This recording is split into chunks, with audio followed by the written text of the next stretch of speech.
beliau, para sahabat, serta orang-orang yang mengikuti beliau sampai hari kiamat kelak. Dengan nama-nama Allah yang husna dan sifat-sifatnya yang mulia, kita berdoa, Allahumma inna nas'aluka ilman nafi'an wa rizqan tayyiban wa amalan mutaqabbala. Allahumma amin. Ahibati fillah, afanillah wa iyyakum, kaum muslimin yang saya cintai karena Allah. Semoga Allah Subhanahu wa taala selalu memberikan afiat kepada kita di dunia dan di akhirat. Masih kita di dalam bab yang pertama, bab yang kedua, yaitu dampak maksiat dan pengaruh buruk dari dosa. Pada pertemuan kali ini kita membahas nomor yang ke-49 dari dampak maksiat dan dosa. Penulis rahimahullahu ta'ala berkata, Faslun al-ma'asi tub'idu anil abdi al-malakal muwakkal bihi. Ya, artinya maksiat menjauhkan hamba dari malaikat. Yang dimaksud dengan menjauhkan hamba dari malaikat adalah bahwa kita ini sebagai seorang muslim ada malaikat yang senantiasa menemani kita di dalam keseharian kita, yang ditunjuk oleh Allah Subhanahu wa taala untuk menjadi peneman kaum muslimin, baik dalam yang buruknya ataupun yang baiknya. Nah, ahibati fillah, afanillah wa iyyakum, apabila ada orang bermaksiat, maka berarti dia sedang menjauhkan dirinya dari malaikat. Dan malaikat apabila mendekat, maka malaikat tersebut akan memberikan petunjuk kepada kebaikan, akan memberikan doa untuk keberkahan si hamba tersebut. Kita baca apa yang disebutkan oleh penulis. Wa min 'uqubatiha annaha tuba'idu 'anil 'abdi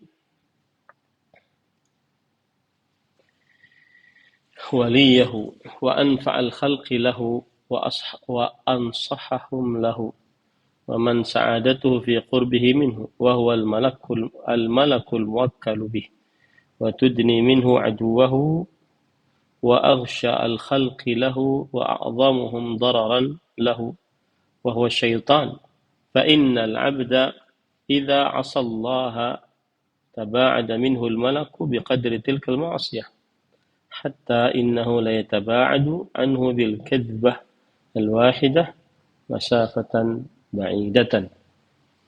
Nah,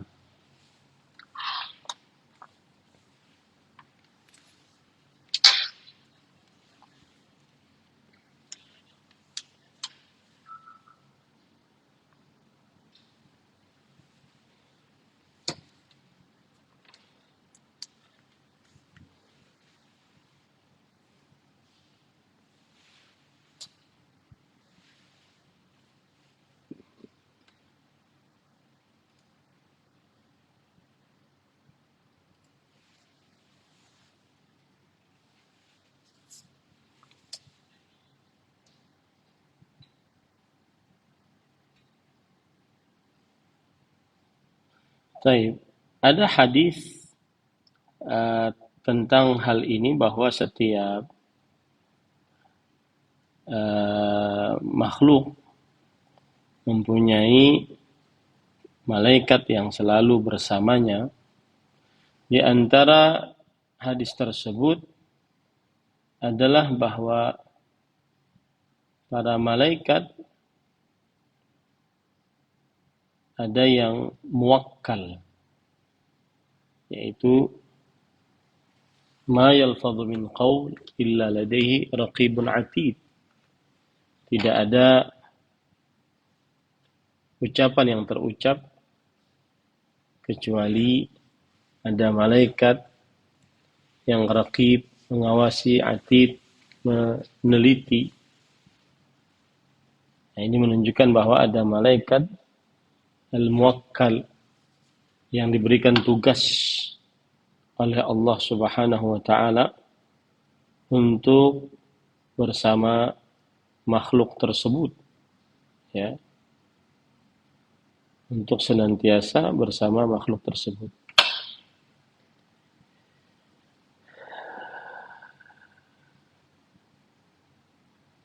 Nah,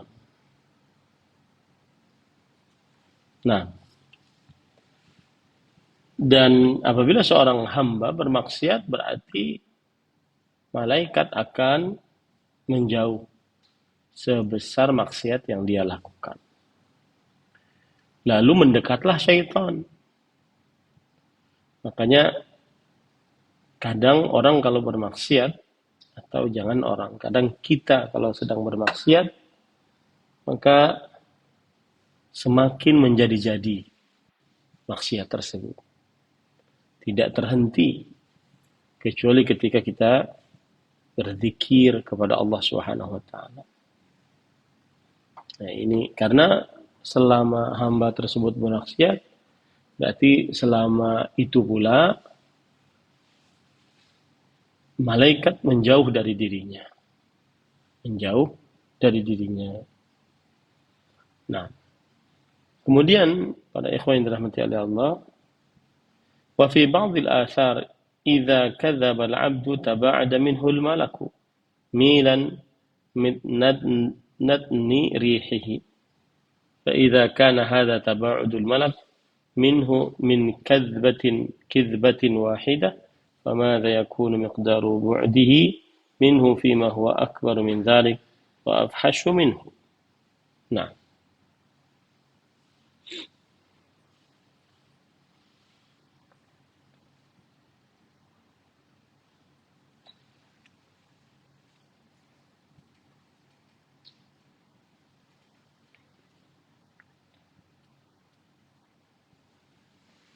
ya, satu dusta itu dosa besar. Ya, dusta dosa besar. Maka apabila ada orang yang berdusta, maka dalam sebuah athar malaikat akan menjauh karena dustanya tersebut mendatangkan bau busuk. Menjauhnya sekitar 1 mil. 1 mil ini adalah jarak yang dikenal oleh orang Arab dahulu. Maksudnya jauh gitu ya. Tidak dibatasi berapa jaraknya, berapa kilometer atau tidak, tapi jauh maksudnya. Dan ini menunjukkan bahwa maksiat adalah mempunyai bau busuk, ya. Dan ini secara maknawi. Bisa juga mungkin secara hissi, bisa dihendus dengan panca indera. Tapi secara maknawi iya, maksiat mendatangkan kebusukan. Sampai akhirnya hatinya busuk. Sebagaimana hadis Rasul sallallahu alaihi wasallam, "Idza adnaba al-'abdu nukitat fi qalbihi nuktatun sauda." Jika seorang hamba bermaksiat, maka ditorehkan di dalam qalbunya satu noktah hitam. Fa idza istaghfara wa naza'a saqula qalbuhu. Jika dia beristighfar dan melepaskan diri dari dosa tersebut, maka dia hatinya akan bersih kembali. Fa idza 'ada zidat 'alaihi hatta ta'luwa qalbah. Kalau dia kembali kepada maksiat, maka ditambahkan noktah hitam tersebut sampai menutupi kalbunya. Fadzalika ar-ran, itulah penutup kalbu, yang mana kalau orang bermaksiat semakin kecanduan. Nah, kemudian para ikhwan yang dirahmati oleh Allah Subhanahu wa taala, ini menunjukkan bahwa jangan pernah meremehkan dosa. Karena satu dosa, malaikat akan menjauh sejauh bau busuk dari dosa tersebut. Dan dusta adalah dosa besar. Karena Rasulullah Shallallahu Alaihi Wasallam mengancam dengan neraka siapa yang berdusta. Kemudian juga yang patut diperhatikan al-athar. Athar di sini kebanyakan perkataan para ulama salafus saleh, dari para sahabat, para tabi'in, para tabi'ut tabi'in, bukan perkataan dari hadis Rasul Sallallahu Alaihi Wasallam. Athar. Ya, athar kebanyakan. Meskipun kadang athar juga dikategorikan sebagai hadis Rasul SAW, tapi kebanyakan itu adalah perkataan para salafus saleh.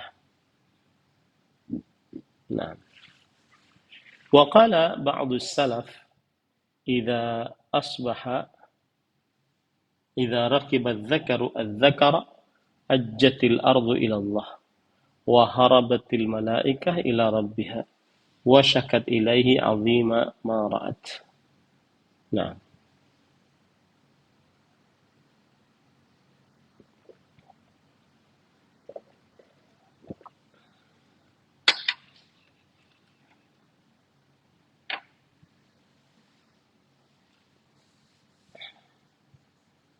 Nah, ini salah satu hal dalil yang menunjukkan buruknya maksiat, dan termasuk maksiat besar juga adalah al-liwat, homoseksual, yang mana para ulama mengatakan homoseksual ini disebut namanya dalam Al-Quran al-fahishah. Atatuna al-fahishah ma sabaqakum biha min ahadin minal alamin. Apakah kalian mendatangi atau mengerjakan fahisyah? Apakah kalian mendatangkan fahisyah? Fahisyah ini artinya adalah yaitu perbuatan yang dikejikan oleh akal sehat sebelum syariat. Kemudian fahisyah, Allah juga para ulama juga menyebut bahwa perbuatan homoseksual ini dengan al-mudabarah, yaitu orang-orang yang melakukan hubungan badan melalui dubur, al-mudabarah. Kemudian juga Rasulullah SAW menyebut homoseksual ini dengan amalu qaumi Lut, perbuatan yang dilakukan oleh kaum Nabi Lut alaihissalam. Nah, ini nama-nama buruk dari homoseksual. Nah, apabila ada seorang lelaki mendatangi lelaki, bergaul layaknya lelaki dengan perempuan, maka malaikat akan mengadu kepada Allah Subhanahu wa taala. Saking dahsyatnya yang mengerikan apa yang mereka lihat. Nah, ini juga dalil bahwa perbuatan maksiat menjauhkan manusia dari malaikat. وقال بعض السلف إذا أصبح العبد ابتدره الملك والشيطان فإذا ذكر الله وكبره وحمده وهلله طرد الملك الشيطان وتولاه وإن افتتح بغير ذلك ذهب الملك عنه وتولاه الشيطان.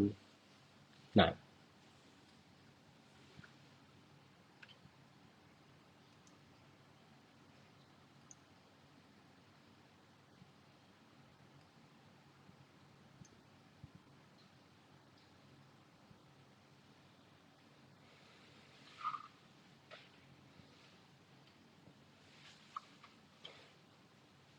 Nah, ini perkataan ulama salaf. Ulama salaf yaitu dari para sahabat, para tabi'in, para tabi'ut tabi'in. Sebagaimana hadis Rasul, khairun nasi qarni, thumma alladhina yalunahum, thumma alladhina yalunahum. Dan perkataan ini jelas insyaallah bahwa malaikat akan menjauh dari orang yang bermaksiat.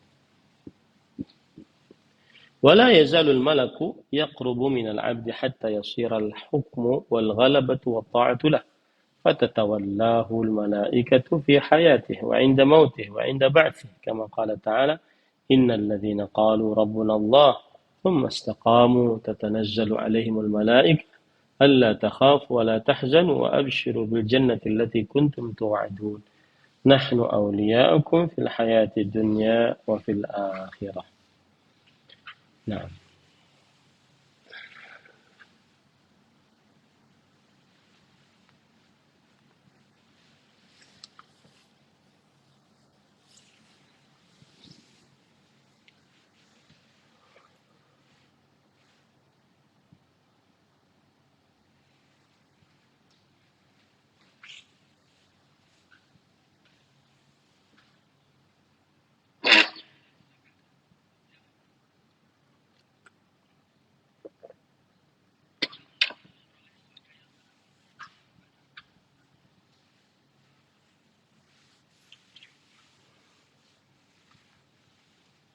Nah, ini ayat menunjukkan bahwa malaikat akan selalu dekat dengan hamba saat hidup, ya, saat meninggal, bahkan saat dikuburkan. Ayat yang disebutkan surat Fussilat ayat 30-31 itu menunjukkan bahwa orang yang beriman dan istiqamah di atas iman, maka ketika dalam keadaan sekarat, turun para malaikat dan memberikan kabar gembira. Ini termasuk husnul khatimah, yaitu janganlah engkau takut, sedih, dan bergembiralah dengan surga yang dijanjikan untukmu. Kami akan menjadi penolongmu di kehidupan dunia dan kehidupan akhirat. Yang dimaksud janganlah engkau takut menghadapi kehidupan setelah kematian. Dan janganlah engkau sedih meninggalkan istri, anak, dan keluarga. Karena mereka dijaga oleh Allah Subhanahu wa Ta'ala. Dan ini termasuk daripada keistimewaan orang yang istiqamah. Dan karamah adalah luzumul istiqamah. Sebaik-baik karamah adalah senantiasa istiqamah sampai akhir hayat. Ya, senantiasa istiqamah sampai akhir hayat. Nah, ini termasuk daripada orang yang istiqamah. Ya, mendapatkan karamah adalah orang yang istiqamah. Nah, wa idza tawallaka al-malaku ansahul khalqi wa anfa'uhum wa abarruhum فثبته وعلمه وقوى جناحه وأيده قال تعالى إذ يوحي ربك إلى الملائكة إني معكم فثبتوا الذين آمنوا فيقول له الملك عند الموت لا تخف ولا تحزن وأبشر بالذي يسرك ويثبته بالقول الثابت أحوج ما يكون إليه في الحياة الدنيا وعند الموت وفي القبر عند المسألة. نعم.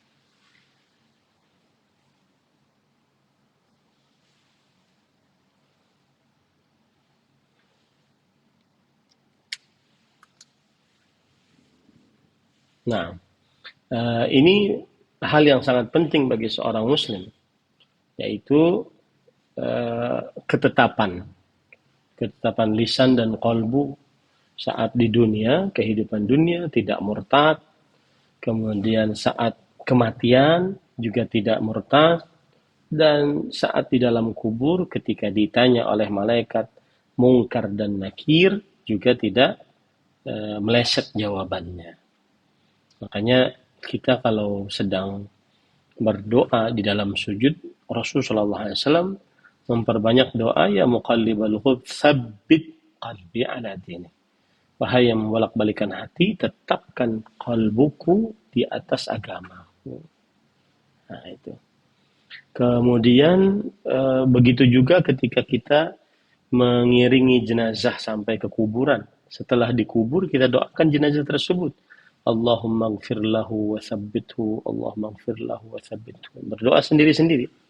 Ya, karena ketika sudah dimasukkan dalam kubur, kemudian tanah sudah diuruk menutupi kuburnya, maka datang dua malaikat bertanya kepada si mayit tersebut.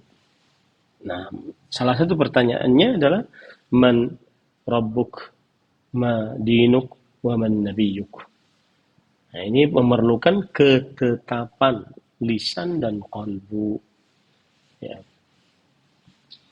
Nah, فليس أحد أنفع للعبد من صحبة الملك له وهو وليه في يقظته ومنامه وحياته وعند موته وفي قبره ومؤنسه ومؤنسه وفي وحشته وصاحبه في خلوته ومحدثه في سره يحارب عنه عدوه ويدافع عنه ويعينه عليه ويعده بالخير ويبشره به ويحثه على التصديق بالحق كما جاء في الأثر الذي يروى مرفوعا وموقوفا إن للملك بقلب ابن آدم لمة وللشيطان لمة فلمة الملك إيعاد بالخير وتصديق بالوعد ولمة الشيطان إيعاد بالشر وتكذيب بالحق. نعم.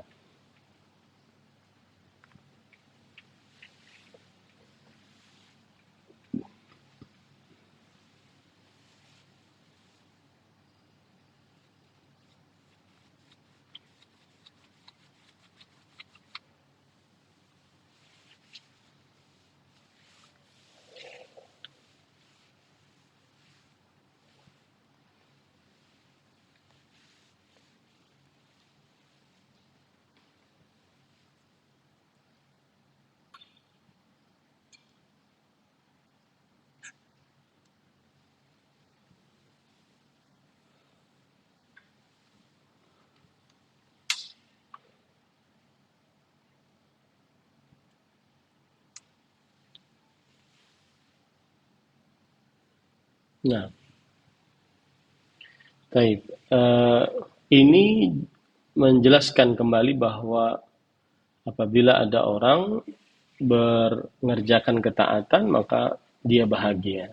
Bahagianya, di samping dia mengerjakan ketaatan kepada Allah, salah satu faedahnya juga adalah dia dekat selalu dengan malaikat, menjadi penolongnya. Dan jika dia mengerjakan maksiat, kebalikannya dia akan dekat dengan syaitan yang memberikan kepadanya kebiasaan buruk, yaitu mendustakan kebenaran, kemudian mengiyakan keburukan. Sebaliknya, kalau bersama malaikat, maka akan didekatkan dengan kebaikan dan membenarkan janji-janji Allah Subhanahu wa taala.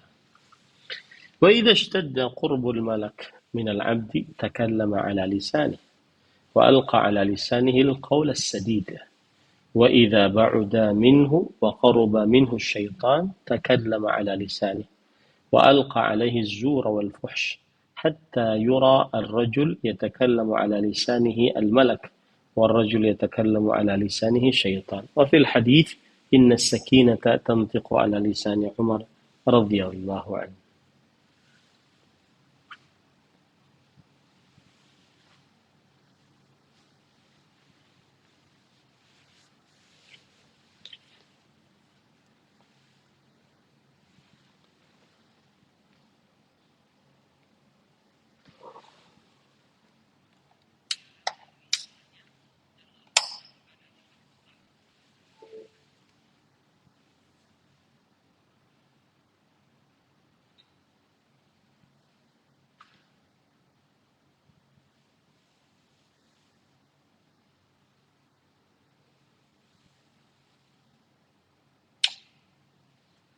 Nah, ini salah satu karamah juga dari Allah Subhanahu wa taala. Orang yang beramal saleh maka lisannya akan dibimbing oleh malaikat. Makanya kita sering dengar perkataan para sahabat, para tabi'in, para tabi'ut tabi'in, para ulama yang terbukti kesalehan mereka senantiasa berbicara dengan penuh hikmah. Pembicaraannya kadang pendek, akan tetapi syarat makna. Karena tadi dibimbing oleh para malaikat lisannya. Berbeda dengan orang yang bermaksiat. Akhirnya dekat dengan syaitan dan jauh dari malaikat. Maka lisannya senantiasa kotor. Suka melaknat, mencaci, berkata kasar, berkata kotor. Rasulullah SAW bersabda, "Laisal mu'min bitta'an walal la'an walal fahishil badhi." Orang beriman bukanlah orang yang suka mencaci, melaknat, berkata kasar, berkata kotor. Dan Rasul kemudian disebutkan dalam hadis riwayat Imam Ahmad, "Inna sakinah tantiqu ala lisani Umar." Ketenangan itu berbicara melalui lisannya Umar. Maksudnya apabila Umar radhiyallahu anhu berkata, maka mendatangkan ketenangan kalbu. Itu juga kadang seorang pendakwah apabila dia berbicara ya, dan dia senantiasa ahli taat, maka pembicaraannya mungkin bagi sebagian orang lain biasa-biasa saja. Ya, ustadz yang lain atau syekh yang lain pun bisa mengatakannya, tapi kenapa ini masuk ke dalam qalb? Disebabkan karena dia ahli ketaatan kepada Allah. وكان أحدهم يسمع الكلمة الصالحة من الرجل الصالح فيقول ما ألقاها على لسانك إلا الملك ويسمع ضدها فيقول ما ألقى على لسانك إلا الشيطان فالملك يلقي في القلب الحق ويلقيه على اللسان والشيطان يلقي الباطل على القلب ويجزيه على اللسان. نعم.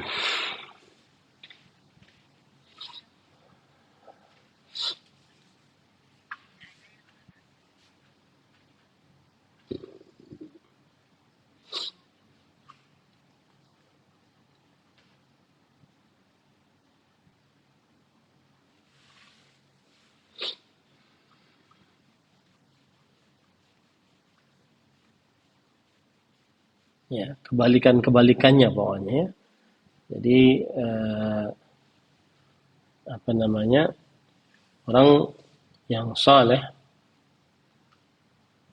maka dia akan dibimbing oleh malaikat untuk berkata yang baik-baik. Sedangkan orang yang ahli maksiat akan dibimbing oleh syaitan untuk berkata yang buruk-buruk melalui lisannya. Dan subhanallah, kullu ina'in bima fihi yandahu. Setiap tempat gelas ini akan menuangkan ataupun mengeluarkan apa yang ada di dalamnya. Begitu juga lisan, qalbu. Qalbu yang rusak akan terkeluar melalui lisan. Dan qalbu yang rusak adalah hasil dari bermaksiat kepada Allah Subhanahu wa taala. Allahu a'lam. Wa kana ahaduhum yasma'ul kalimah as-salihah min ar-rajul as-salih. Artinya, dan ya sudah tadi ya. Wa fa min 'uqubatil ma'asi annaha tub'idu min al-'abdi waliyahu alladhi sa'adatuhu fi qurbihi wa mujawaratihi wa muwalatihi wa tudni minhu aduwahu alladhi syaqa'uhu wa halakuhu wa fasaduhu fi qurbihi wa muwalatihi haitsu innal malaka la yunafihu 'anil 'abdi wa yaruddu anhu idza safihahu 'alaihi as-safihu wa sabbahu. كما اختصم بين يدي النبي رجلان فجعل أحدهما يسب الآخر وهو ساكت فتكلم بكلمة يرد بها على صاحبه فقام النبي صلى الله عليه وعلى آله وسلم فقال يا رسول الله لما رددت عليه بعض قوله قمت فقال كان الملك ينافخ عنك فلما رددت عليه جاء الشيطان فلم أكن لأجلس مع الشيطان. وإذا دعا العبد المسلم لأخيه بظهر الغيب أمن الملك على دعائه وقال لك بمثل. وإذا فرغ من قراءته الفاتحة أمنت الملائكة على دعائه. والله أعلم.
Nah, ahibati fillah, ahfanillah wa iyyakum.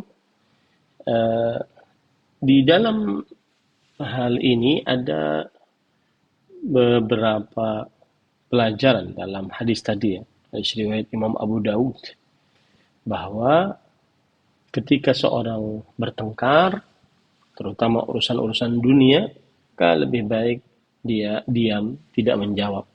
Selama diam itu dia akan senantiasa dibela oleh malaikat. Tapi kalau seandainya dia gilir menjawab sama-sama, maka para malaikat menjauh darinya. Nah, ini menunjukkan bahwa eh, sebagaimana ada ayat wal 'afina 'anil wal kadhiminal ghaidh wal 'afina 'anil nas. Orang yang menahan amarah dan memaafkan manusia. Ya, menahan amarah dan memaafkan manusia. Kemudian para ikhwan yang dirahmati oleh Allah Subhanahu wa taala, di sini juga ada hadis yang dibawakan oleh penulis riwayat Muslim, jika ada seorang muslim berdoa kepada Allah Subhanahu wa taala untuk seorang muslim lainnya dalam keadaan muslim lainnya itu tidak mengetahuinya, maka ada malaikat yang mendoakannya semisal dengannya. Dan jika seseorang selesai baca surah Al-Fatihah di dalam salat, lalu para malaikat akan mengaminkan doanya, yaitu doa yang ada di dalam salat tadi. Nah, penulis kemudian mengatakan wa idza adznaba al-'abdul mu'min al-muwahhidul muttabi'u li sabili wa sunnati rasulih sallallahu alaihi wasallam istaghfara lahu hamalatul 'arsy wa man hawlahu. Wa idza nama ala wudu'in bata fi syi'arihi malak. Fakullama istayqidha min al-lail istaghfara lahu. Fa malakul mu'min yaruddu anhu wa yuharibu wa yudafi' anhu. ويعلمه ويثبته ويشجعه فلا يليق به أن يسيء جواره ويبالغ في آذاه وطرده عنه وإبعاده، فإنه ضيفه وجاره، وإذا كان إكرام الضيف من الآدميين والإحسان إلى الجار من لوازم الإيمان وموجباته، فما الظن بإكرام أكرم الضياف وخير الجيران وأبرهم. فإذا آذى العبد الملك بأنواع المعاصي والظلم والفواحش دعا عليه ربه وقال جزاك الله خيرا كما يدعو له إذا أكرمه بالطاعة والإحسان. Qala ba'du as-sahabah radhiyallahu anhum inna ma'akum man la yufariqukum fastahyu minhum wa akrimuhum. Nah,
baik. Ini ada permasalahan. Bagaimana kalau seandainya tidur dengan berdasarkan hadis ini ya, sesungguhnya bersama kalian ada malaikat yang tidak berpisah dengan kalian. Maka malulah dari mereka dan muliakanlah mereka. Bagaimana kalau seandainya tidur dalam keadaan bertelanjang, baik laki-laki ataupun perempuan? Maka para ikhwan yang dirahmati oleh Allah Subhanahu wa taala, yang namanya aurat wajib ditutup dalam setiap keadaan, kecuali dalam keadaan yang sangat diperlukan untuk dibuka, seperti orang sedang mandi, orang sedang berjima, orang sedang buang hajat, dan semisalnya. Adapun selain ada hajat keperluan, maka wajib untuk ditutup. Hal ini berdasarkan hadis dari Bahaz ibn Hakim, dari bapaknya, dari kakeknya. Beliau berkata, "Ya Rasulullah, auratuna ma na'ti minha wa ma nadhar." Wahai Rasulullah, aurat kita, apa yang harus kita tutup dan apa yang harus kita biarkan. Kemudian Rasulullah SAW bersabda, "Ihfad auratak." Jaga auratmu, illa min zaujatik, kecuali dari istrimu, au ma malakat yaminuk, atau budak yang kau miliki. Kemudian Bahaz bin Hakim, kakek-kakeknya dan bapaknya bertanya, "Farrajul yakunu ma'ar rajul." Kalau lelaki bersama lelaki bagaimana? Rasulullah SAW bersabda, "In istata'ta alla yaraha ahad faf'al." Jika engkau sanggup, auratmu jangan sampai terlihat seorang pun, walaupun dengan sama-sama laki-laki, jauhilah. Lakukanlah itu.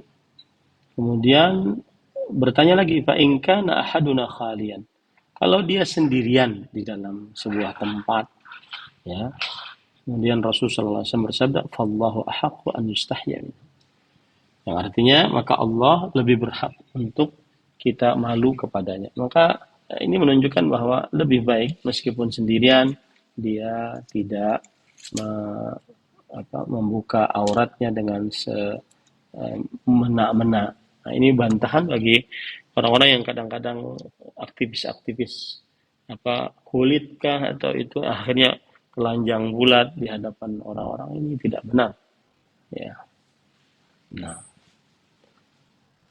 kalau sendirian saja itu lebih baik dijauhi, apalagi kalau seandainya di hadapan orang banyak.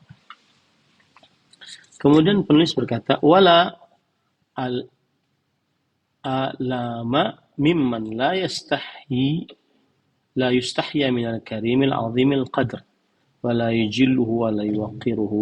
Waqad nabbaha Allah subhanahu ala hadha al-ma'na biqawli فإن عليكم لحافظين كراما كاتبين يعلمون ما تفعلون.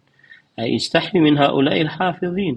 الكرام وأكرموهم وأجلوهم أن يروا منكم ما تستحيون أن يراكم عليه من هو مثلكم والملائكة تتأذى مما يتأذى منه بنو آدم فإذا كان ابن آدم يتأذى ممن يفجر ويعصي بين يديه فإن كان قد يعمل مثل عمله فما الظن بأذى الملائكة الكرام الكاتبين والله المستعان.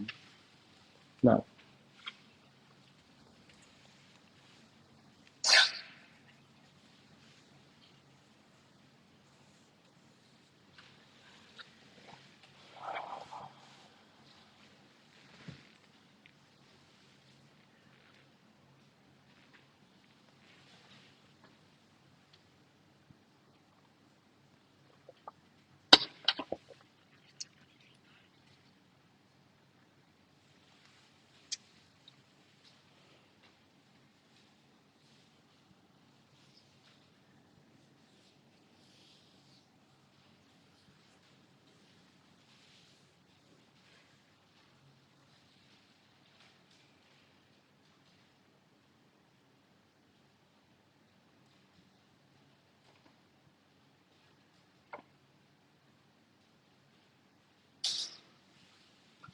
Ini menunjukkan bahwa seorang muslim semestinya malu dengan malaikat saat tidak memakai pakaian tanpa ada hajat keperluan, ya. Meskipun sedang bersama suami istri, apalagi sendirian, misalkan. Lebih baik dia ya saat bergaul ya dia boleh saja bertelanjang. Akan tetapi saat sendirian, saat tidak ada hajat, maka dijauhi yang seperti itu. Ya, karena dan ini sikap wara namanya. Wara itu adalah menjauhi sesuatu yang mubah, ya, yang mubah agar tidak terperosok ke dalam yang haram. Dan para ikhwan yang dirahmati oleh Allah Subhanahu wa taala, ini ada hal yang menarik disebutkan di sini. Kalau seandainya anak manusia saja merasa terganggu dengan orang-orang yang berbuat maksiat di hadapannya, padahal dia sendiri melakukan maksiat tersebut. Tapi manusia pada dasarnya dia tidak suka ada yang bermaksiat. Malu gitu di hadapannya. Padahal mungkin dia juga bermaksiat seperti itu. Nah, maka apalagi malaikat yang mulia, yang ahli pencatat amal saleh, yang ahli ibadah, tidak pernah malas beribadah, tidak pernah bosan beribadah. Lebih malu lagi semestinya di hadapan para malaikat. Nah, ini disebut dengan sikap wara sekali lagi. Wara itu adalah yaitu merasa meninggalkan sesuatu yang mubah karena khawatir terprosok ke dalam yang haram. Alhamdulillah selesai. Dampak maksiat yang ke-49. Masih ada waktu sekitar 20 menit. Jika ada yang ingin ditanyakan, dipersilahkan. Wallahu a'lam.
Iya. Bismillah, alhamdulillah, salatu wassalamu ala rasulillah wa ala alihi wa ashabihi wa man wala amma ba'd. Pertanyaan ini dijawab di dalam surat Az-Zumar ayat 53. Qul ya ibadiyalladzina asrafu ala anfusihim la taqnatu min rahmatillah. Innallaha yaghfiru dzunuba jami'an innahu huwal ghafurur rahim. Katakanlah wahai Muhammad sallallahu alaihi wasallam, wahai hamba-hambaku yang melampaui batas. Lihat di situ Allah memanggil.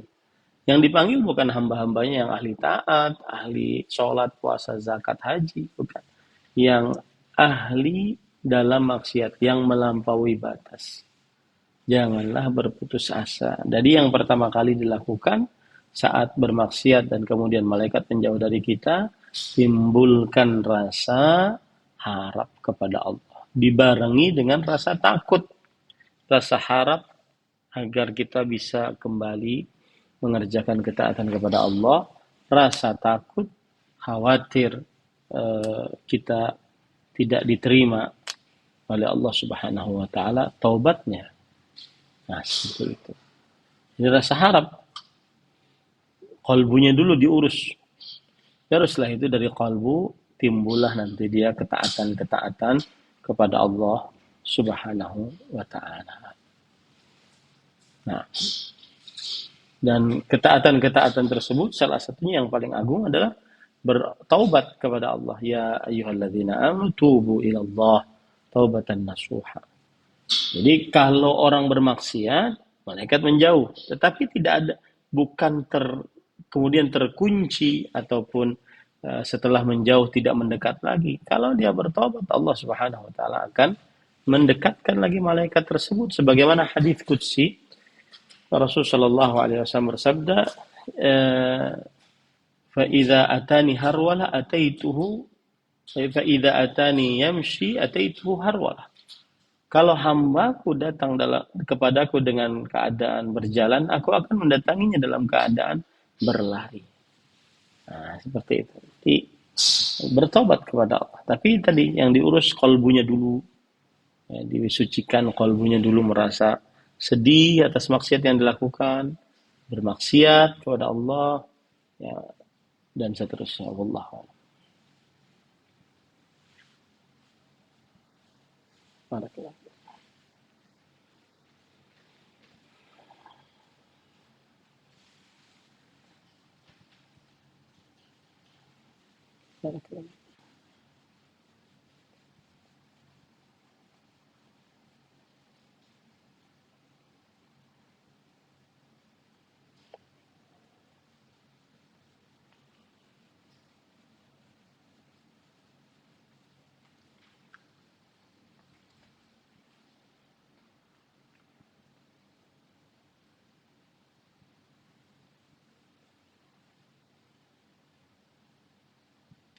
Bismillah walhamdulillah.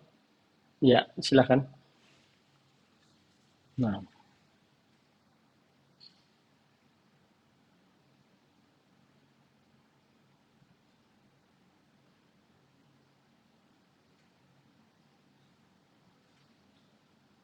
nah. Bismillah, alhamdulillah, wassalatu wassalamu ala rasulillah wa ala alihi wa ashabihi wa man walah amma ba'd. Pertanyaan yang pertama adalah tentang orang yang diam saat dia dizalimi. Apakah dia lebih baik daripada orang yang membalas? Maka jawabannya, para ikhwan yang dirahmati oleh Allah, kalau kita lihat ayat Al-Quran, membalas boleh saja. Ya, lihat jawabannya. Membalas atas sebuah kezaliman boleh saja. Faman ya'tada 'alaikum fa'tadu bimithli ma 'atada 'alaikum. Wattaqullaha wa'lamu annallaha ma'al muttaqin. Dalam surah Al-Baqarah ayat 194. Barang siapa yang berbuat keburukan terhadap kalian, maka balas keburukan atasnya. Semisal dengan keburukan yang kalian dapatkan. Dan bertakwalah kepada Allah dan ketahuilah sesungguhnya Allah bersama orang-orang yang bertakwa.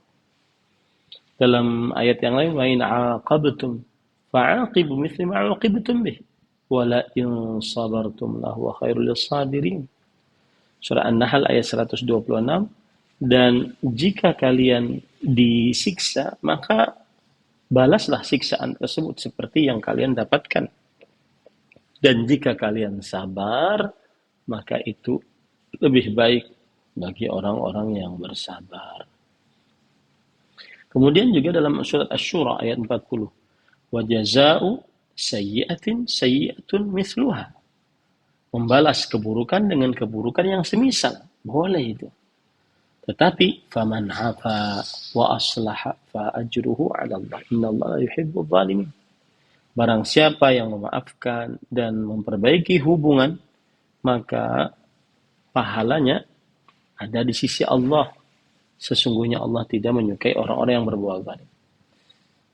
Ini menunjukkan bahwa membalas tidak mengapa, tetapi memaafkan, diam, itu lebih utama. Kenapa demikian? Karena biasanya yang membalas lebih dahsyat balasannya. Nah, terjadilah akhirnya kezaliman. Ya, terjadilah akhirnya kezaliman. Nah, ini para ikhwan yang dirahmati oleh Allah Subhanahu wa ta'ala.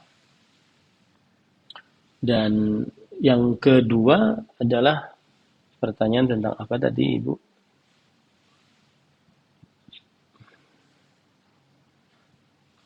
Ya, memandikan jenazah, maka asalnya perempuan dimandikan oleh perempuan, laki-laki dimandikan oleh laki-laki. Ada pengecualian, perempuan dimandikan oleh suaminya, boleh.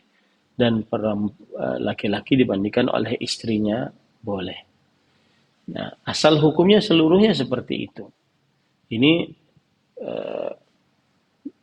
oleh karena itu selain itu tidak diperbolehkan. Ibu dimandikan oleh anak laki-lakinya itu termasuk kedurhakaan. Tidak boleh karena akan menyentuh ke aurat ibunya, melihat aurat ibunya, dan seterusnya. Begitu juga sebaliknya, bapak dimandikan oleh anak perempuannya, ini termasuk kedurhakaan dan penyimpangan karena akan menyentuh aurat bapaknya dan akan melihat aurat bapaknya. Ini tidak diperbolehkan. Dan yang paling berhak untuk memandikan adalah yang diwasiatkan oleh si mayit. Yang diwasiatkan oleh si mayit. Kemudian baru setelah itu istrinya, kalau seandainya jenazah perempuan, jenazahnya laki-laki dan itu suaminya, atau suaminya kalau seandainya jenazahnya perempuan itu istrinya. Ya, baru setelah itu perempuan-perempuan yang lain dari keluarganya. Nah, itu yang bisa dijawab. Yang ketiga berkaitan dengan iya, betul. Betul itu. Ada hadis bahwa ada ada manusia yang selalu ditemani oleh qarin sampai Rasul Shallallahu Alaihi Wasallam beliau ditemani oleh qarin. Sebagaimana hadis Rasul Shallallahu Alaihi Wasallam yang berbunyi, "Ma minkum min ahad illa waqad wukila bihi qarinuhu minal jin." Tidak ada di antara kalian kecuali ada yang sudah ditugaskan dari qarinnya dari bangsa jin. Bangsa jin adalah yang dilahirkan darinya pengikut-pengikut iblis dan syaitan. Kemudian para sahabat bertanya, "Wa iya, engkau juga wahai Rasulullah?" Karena tidak ada di antara kalian, kan hadisnya begitu. Makanya para sahabat tanya, "Tidak engkau juga wahai Rasulullah?" Maka Rasulullah SAW menjawab, "Wa iya, iya, kepadaku juga demikian. Illa annallaha a'anani alaih fa aslam fala ya'muruni illa bi khair." Iya, tetapi Allah menolongku untuk mengalahkannya. Ya, lalu ia masuk Islam, maka tidak memerintahkan kepadaku kecuali kebaikan. Kemudian juga para ikhwan dirahmati oleh Allah Subhanahu wa taala, Rasul sallallahu alaihi wasallam bertanya, "Aqad ja'aka syaitanuk?" Qalat, "Ya Rasulullah, aw ma'iya syaitan?" Qala, "Na'am." "Wa ma'a kulli insanin?" Qala, "Na'am." Qultu, "Wa ma'ak ya Rasulullah?" "Na'am, walakinna Rabbi a'anani alaihi hatta aslam. Hadis riwayat Muslim dari Aisyah radhiyallahu anha bahwa Rasulullah SAW bersabda, apakah telah datang kepadamu syaitanmu? Lalu Aisyah bertanya, ya wahai Rasulullah, apakah bersamaku ada syaitan? Kemudian Rasulullah SAW menjawab, iya. Kemudian aku pun berkata, apakah pada setiap manusia ada syaitannya?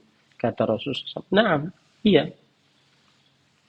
Dan apakah juga pada bersamamu? Kata Rasulullah SAW, iya. Walakin akan tetapi Allah Rabbku telah menolongku untuk mengalahkannya sampai ia akhirnya masuk ke dalam Islam. Dan Rasulullah SAW juga bersabda, inna syaitan yajri fi bani Adam majrad dam. Sesungguhnya syaitan mengalir pada anak manusia seperti mengalirnya darah. Nah, wallahu a'lam.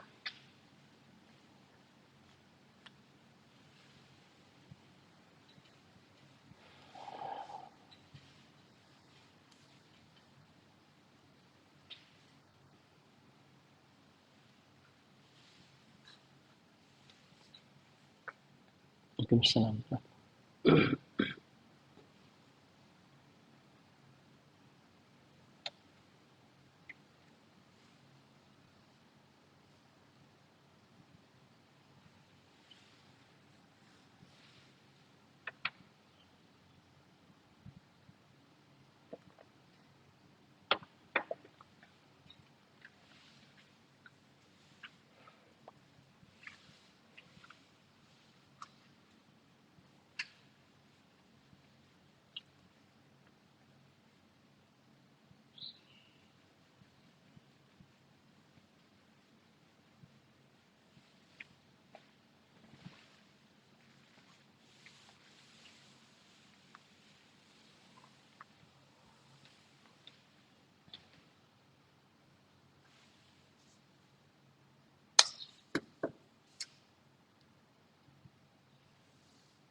Bismillah, alhamdulillah, wassalatu wassalamu ala rasulillah wa ala alihi wa ashabihi wa man walaha amma ba'd. Kita berdoa dengan nama-nama Allah yang husna dan sifat-sifatnya yang mulia.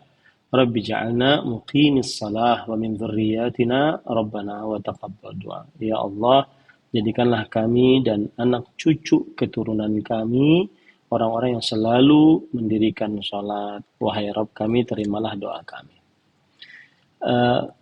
Ahibati fillah, adapun untuk memukul anak yang lebih dari 10 tahun dan dia tidak sholat diperbolehkan dalam Islam.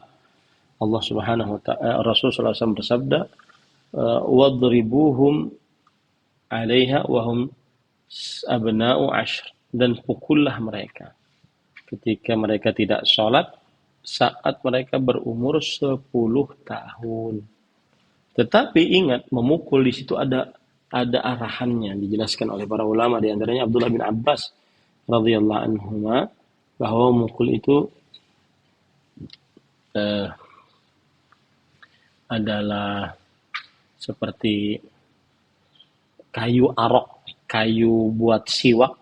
Nah, itu yang digunakan untuk dipukul. Lalu dia tidak merasa sakit. Memang bukan untuk memberi rasa sakit kepadanya, tapi untuk memberikan pengetahuan bahwa dengan pukulan ini dia keliru, tidak sholat berjamaah, apalagi sampai dia tidak sholat. Ya, apalagi umurnya 13 tahun, mungkin dia sudah balik. Itu satu. Yang kedua, batasannya tidak dalam keadaan marah. Yang ketiga, tidak menyakiti alat-alat vital. Yang keempat, tidak memukul pada wajah. Nah, itu beberapa cara memukul bagi siapa yang tidak sesuai dengan syariat Islam, ya. Dan yang paling utama adalah didoakan agar anak tersebut kembali ke dalam agama Islam, ke dalam eh, amalan-amalan Islam dan seterusnya. Wallahu a'lam. Ini yang terakhir ya Bu, mohon maaf. Iya, iya, maksudnya satu lagi setelah ini. Ya,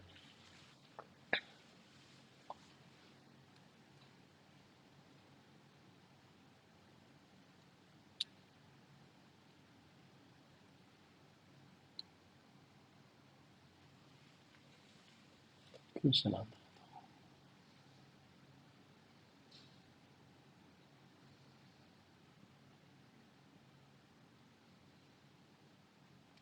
Bismillah, alhamdulillah, wassalatu wassalamu ala rasulillah. Segala sesuatu yang tidak diketahui dalam Islam, agama Islam diampuni dosanya. Rabbana la tu'akhirna in nasina wa akhtana. Wahai Rabb kami, jangan tulis dosa atas kami jika kami tidak tahu atau jika kami lupa. Kemudian Rasulullah SAW bersabda, Inna Allah tajawaza li ummati al-khata' wa nisyan wa mastukrihu alaih. Sesungguhnya Allah memaafkan untukku atas umatku segala kekeliruan yang ketidaktahuan, kelupaan, dan apa yang dipaksakan untuk mereka. Maka jika tidak tahu, maka tidak mengapa. Dan akhirnya disinilah pentingnya ilmu pengetahuan. Ya. Dan jangan sampai keadaan seperti ini kita wariskan kepada anak-anak kita. Anak-anak kita harus lebih tahu tentang ilmu agama dibandingkan kita. Nah, jangan sampai keteledoran ini diwariskan kepada anak-anak kita. Ya, demikian. Nah, ini kira-kira yang bisa disampaikan, dan sebelum kita akhiri, ada pesan yang bagus kita ambil dari beberapa pesan. Di antara pesan yang menarik yang kita bisa ambil adalah yaitu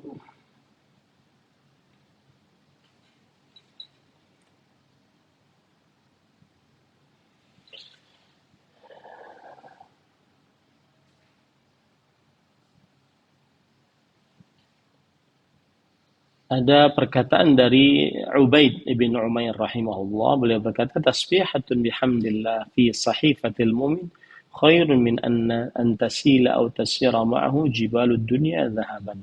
Subhanallah.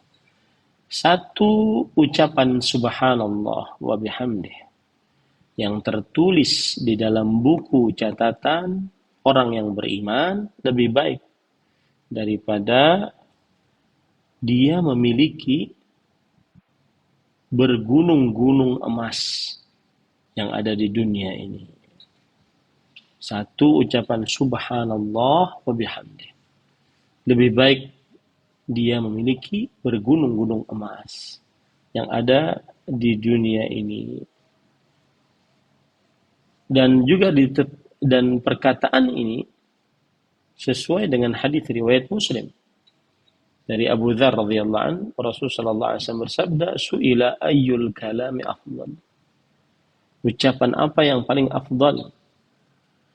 Maka Rasulullah SAW bersabda, "Mastafallahu li malaikatihi aw li ibadi subhanallah bihamdih." Allah tidak pernah memberikan amalan kepada hamba-hambanya yang terpilih dan juga kepada para malaikatnya kecuali ucapan subhanallah wa bihamdi. Subhanallah wa bihamdi. Dan inilah baqiyatus salihat. Ada dalam surat Al-Kahfi, wal baqiyatus salihat khairun 'inda rabbika thawabun khairun amal. Al-malu zinatul hayatid dunya wal baqiyatus salihat khairun 'inda rabbik thawaban wa khairun amala. Harta adalah perhiasan kehidupan dunia. Tetapi sisa-sisa amal saleh itu lebih baik di sisi Rabbmu dan lebih bagus. Apa yang dimaksud sisa-sisa amal saleh? Para ulama salaf, ahli tafsir mengatakan ucapan subhanallah, alhamdulillah, wala ilaha illallah, wallahu akbar, Wala haula wala quwwata illa billah.